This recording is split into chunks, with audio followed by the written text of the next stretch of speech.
For 26 years, Katharine Hepburn and Spencer Tracy carried on what became Hollywood's most enduring open secret. Their romance began in 1941 on the set of Woman of the Year and continued quietly until Tracy's death in 1967. Together, they made 9 films, their chemistry effortless, the kind that didn't need dialogue to fill the air between them. You could feel it in the way Hepburn would tilt her chin in Tracy's weary half-smile. 2 people communicating in a language the camera learned to read. And yet, Tracy never divorced his wife, Louise. His Catholic faith clashed harshly with his passion for Hepburn, pinning him in a marriage of duty while he built a hidden life with her. MGM executives, terrified of scandal, handled logistics like covert operatives, separate arrivals, side doors, hotel suites, booked under aliases. Publicists massaged columnists, and editors made quiet choices about what not to print. The machine hummed, precise and relentless. Everyone knew,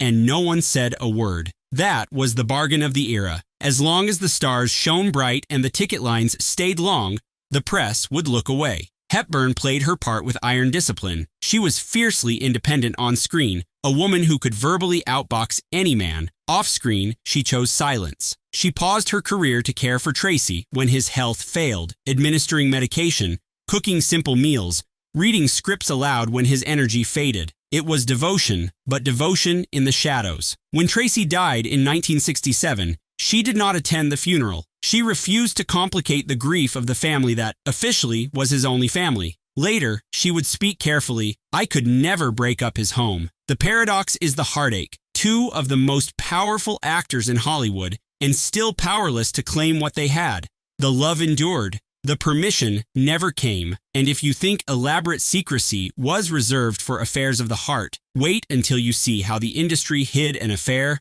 that produced a child. On May 19, 1962, Madison Square Garden turned into a rumor with a spotlight. Marilyn Monroe's breathy "Happy Birthday, Mr. President," stitched into a rhinestone-tight dress that looked painted on, transformed whispers into spectacle. The crowd laughed and gasped. The television audience leaned in. Suddenly, the rumor had a soundtrack. For Kennedy, known for his extracurriculars, Marilyn wasn't just another story. She was America's most fragile star, a woman whose stardom came wrapped in loneliness. For Monroe, the affair felt like a summit. Ultimate access, ultimate attention, the sense of being chosen by the man who could pick anyone. But access has a price. In the Cold War climate, everything did. Staffers became smugglers of privacy, arranging late-night entrances and whispered exits. The corridors of power learned to hold their breath. Meanwhile, law enforcement collected information the way archivists collect rare books. Files grew, names were redacted, dates noted, patterns traced. The situation was combustible. Pillow talk, politics, and enemies foreign and domestic. And then it stopped, abruptly. The phone calls weren't returned. The doors didn't open. Monroe, who had balanced on a wire between adoration and despair her whole career, felt the wire snap. Her death that August detonated 1,000 theories, each trying to replace the final silence with a narrative that made sense. Was she overwhelmed? Collapsed from excess? Shut out? The truth remains contested, but the effect is not. The affair intensified her isolation, accelerating the spiral. In a city built on illusions, this was the cruelest one. Intimacy that turned out to be another performance with no encore. Hollywood knew how to bury rumors. But when a rumor came with a birth certificate, it required a different level of choreography. During The Call of the Wild, 1935, Clark Gable and Loretta Young shot in rugged locations where the studio's grip loosened. Their flirtation, easy in the daylight, turned complicated by night. When Young discovered she was pregnant, the problem wasn't just moral, it was existential. She was the poster child for virtue. He was married. The studio's bottom line sat squarely in the middle. Young vanished, rest cure, exhaustion, the usual euphemisms, giving birth in secret. Months later, she adopted a child from an orphanage, her own daughter, Judy. The storyline was so audacious, it worked. For decades, the fiction held. Judy grew up aware of a gravitational pull toward a truth no one would say out loud. She had Gable's features, those unmistakable ears, surgically altered when she was 7 to keep the story intact. Imagine the confusion of looking in the mirror and seeing a face the world recognized before you did. Gable never publicly acknowledged Judy, though stories suggest a brief, passing meeting. Young shouldered both the shame and the secrecy, her Catholic guilt lacquered over with professionalism. Only after her death did the authorized biography confirm what Hollywood had whispered for a lifetime. In the studio era, illusion wasn't just on the screen, it lived in family albums and baptism records. If that cover-up felt ruthless, the next scandal shows how moral outrage could exile even the most luminous star, until Hollywood decided to forgive her for being human. By 1949, Ingrid Bergman was an ideal made flesh. European poise, American adoration. Then Stromboli happened. Artistic curiosity became emotional ignition. She fell in love with Roberto Rossellini, both of them still married. When pregnancy made privacy impossible, the reaction turned volcanic. Politicians thundered. Theater owners pulled posters. Fan clubs wrote terse letters dissolving themselves like dissolved marriages. Bergman left for Italy, married Rossellini, and became a mother again, this time to a scandal that spoke fluent English. The irony is cinematic. The woman canonized for virtue was punished most brutally for failing to be a saint. Their relationship, brilliant in its first flare, burned out unevenly. Creative highs, domestic lows, competing priorities. She paid in exile for years. Then came Anastasia, 1956, a performance steeped in loss and reinvention. She won the Oscar. She didn't show up. Forgiveness often arrives with strings. Hers arrived with silence. The scandal reset the rules. Now, a private life could destroy a public career, even if the art never faltered. The industry learned something uncomfortable. It could not fully control what the audience chose to believe. And if moral fury could exile a star, unchecked power could protect an exploiter. The next legend proves it. Charlie Chaplin built an empire of laughter, then filled its vaults with secrets. He married 16-year-old Mildred Harris. Later, he began a relationship with 16-year-old Lita Gray, marrying her in a hasty ceremony when pregnancy threatened scandal and jail. The divorce became a public autopsy. Gray's 42-page complaint read like a ledger of misery. The $825,000 settlement was staggering for its time. Patterns emerged. Chaplin moved through the lives of girls barely out of school with a confidence the industry protected. The press feasted, then retreated. Money kept distributing prints, theaters kept selling tickets. Genius and revenue blurred the edges of accountability. In a town obsessed with youth, no one wanted to ask what it meant when youth became currency. There is a temptation to separate the artist from the man. The studio era relieved audiences of that moral labor by doing it for them, burying, paying, spinning. Chaplin was both, the unmatched architect of screen emotion and a man whose appetites left damage behind. The films endure. The facts do too. From exploitation to betrayal, Our Next Affair proves that sympathy can transform into scandal overnight, and 3 careers would never be the same again. Grief brought Elizabeth Taylor and Eddie Fisher into the same room. Proximity lit the fuse. After producer Mike Todd's death, Fisher stepped forward as comforter. He was also husband to Debbie Reynolds, America's sweetheart, Taylor's friend. The optics were catastrophic. Hollywood loves a triangle. America hates choosing sides when one corner is a widow and another is a mother.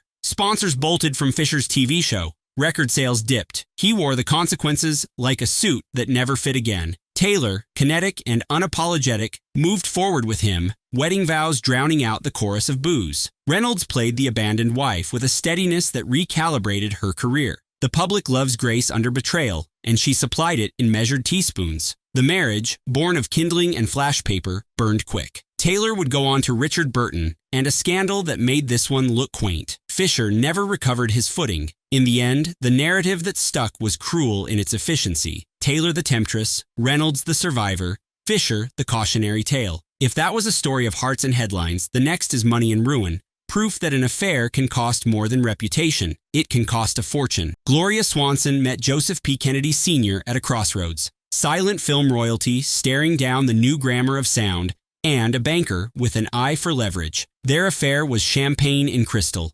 Underneath, the ledger bled red. Kennedy took the wheel of her career, producing films through her company, flattering her instincts, promising curated immortality. Then came Queen Kelly, a spectacle of ambition and miscalculation. Budgets ballooned, schedules frayed, and Kennedy, ever practical, stepped away from both the production and the woman. Swanson surveyed the crater.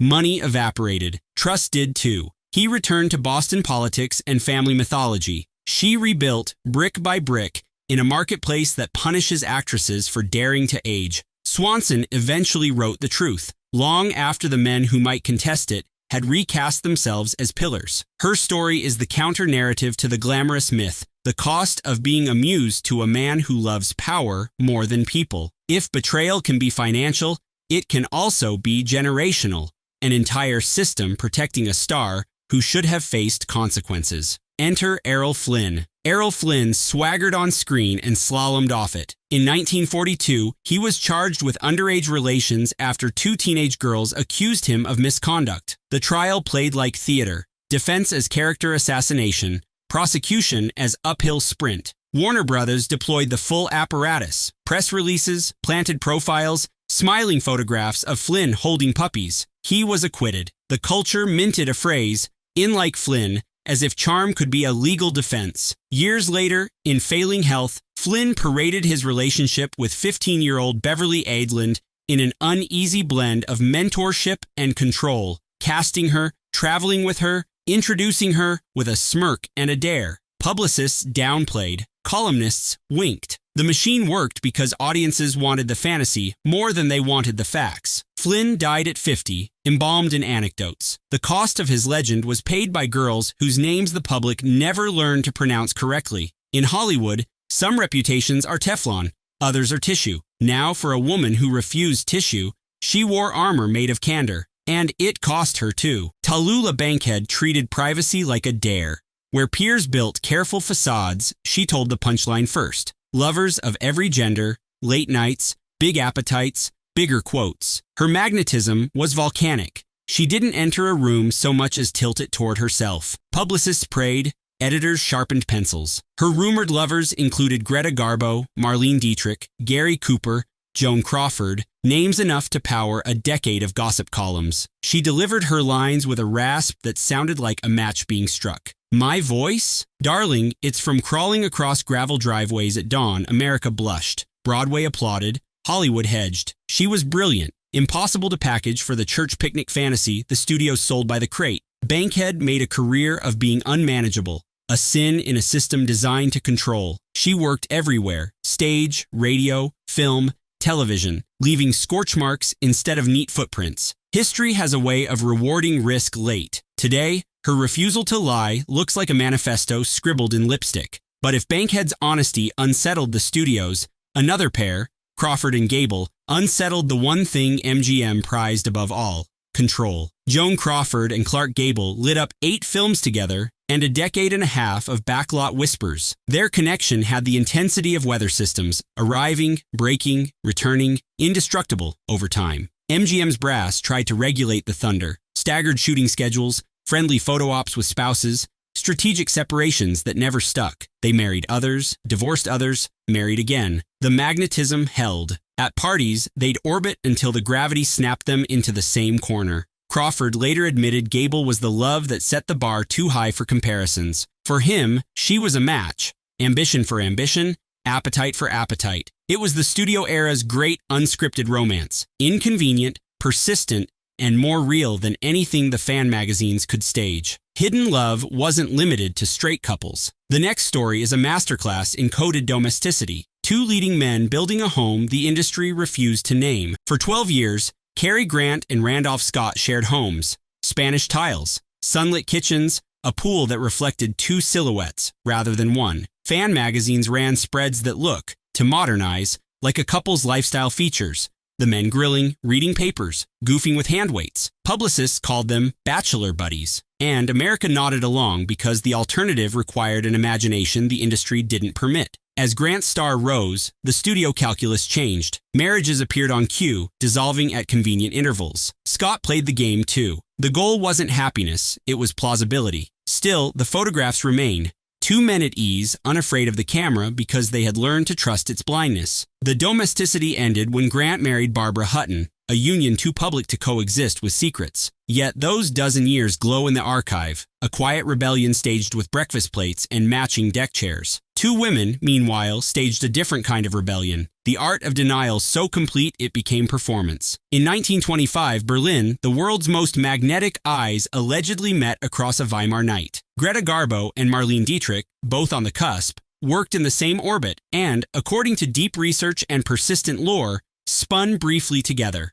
The romance burned hot, ended cold, and birthed a policy: deny, deny, deny. Hollywood imported their beauty and their silence. At parties, they'd stand at opposite poles like matching statues refusing to face each other. Costume designers learned the hard way not to echo one in the other. Dietrich famously demanded her gown be remade rather than Twin Garbo's silhouette. Interviewers discovered that the shortest route to a closed door was mentioning the other woman's name. Their non-acknowledgement became its own myth, proof of the contortions required to keep a public image aligned with commercial expectations. Two icons pretended away a piece of themselves so their films could continue to exist without footnotes. If that was a denial to the grave, the next legend is a paradox. The greatest on-screen seducer whose private life may have told a different story entirely. Rudolph Valentino was the 1920s made flesh, sultry, exotic, a fantasy projected in 35mm. Women fainted,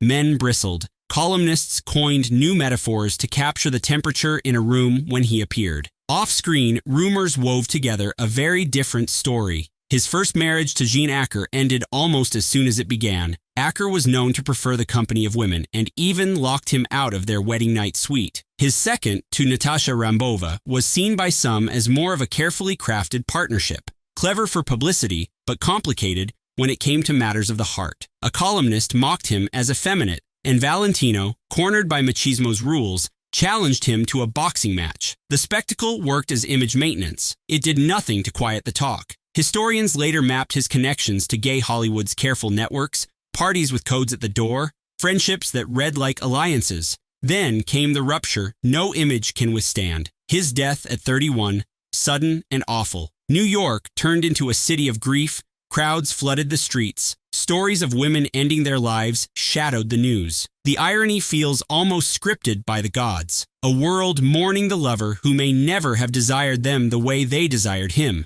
The myth won, as myths do, but it shares space with another possibility. The man underneath the poster. One last storm, and it is a tempest. The love that nearly destroyed a singer, and then, improbably, remade him into a legend twice over. When Frank Sinatra met Ava Gardner in 1949, the attraction slammed into both of them like a door in the wind. He was a crooner with a wholesome image and a family. She was Hollywood distilled. Wicked laugh, dangerous charm, a beauty that made smart men suddenly dumb. He left his wife and children, and the public, for once, did not forgive. Radio banned him. Record sales cratered. Studios withdrew offers with polite statements that hid their delight in self-protection. Sinatra, whose talent was a thin line stretched between confidence and insecurity, stumbled into despair. There's an infamous private moment with a weapon and a friend who knew the right words to stop him. And then there were the nights with Gardner that were part opera, part bar brawl,